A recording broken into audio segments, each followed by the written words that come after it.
ஆந்திர அரசு தெரிவித்துள்ள நிலையில் 1500க்கும் மேற்பட்ட பெட்ரோல் நிலையங்கள் மூடப்பட்டுள்ளதாக பெட்ரோல் பங்க் உரிமையாளர்கள் சங்கம் தெரிவித்துள்ளது. திருப்பதி, கடப்பா, விஜயவாடா, விசாகப்பட்டினம், கர்னூல் உள்ளிட்ட பல்வேறு மாவட்டங்களில் கையிருப்பு இல்லாததால் ஏற்கனவே பல பெட்ரோல் நிலையங்கள் மூடப்பட்டு நோ ஸ்டாக் பலகைகள் தொங்கவிடப்பட்டுள்ளன.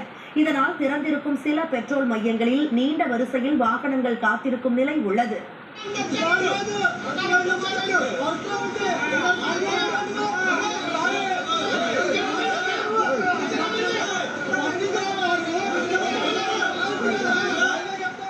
வாகன எரிபொருள் தட்டுப்பாடு ஏற்படக்கூடும் என்ற அச்சத்தில் பொதுமக்கள் அவசரமாக பெட்ரோல், டீசலை அதிக அளவில் சேமித்து வருவதால் தான் இந்த தட்டுப்பாடு ஏற்பட்டுள்ளதாக எண்ணெய் நிறுவனங்கள் தெரிவித்துள்ளன.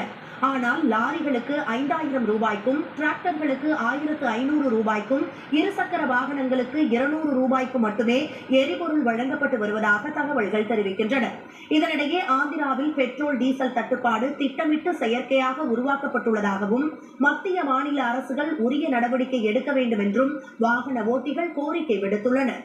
In our place there is a very shortage of petrol, especially in only Andhra Pradesh are telling.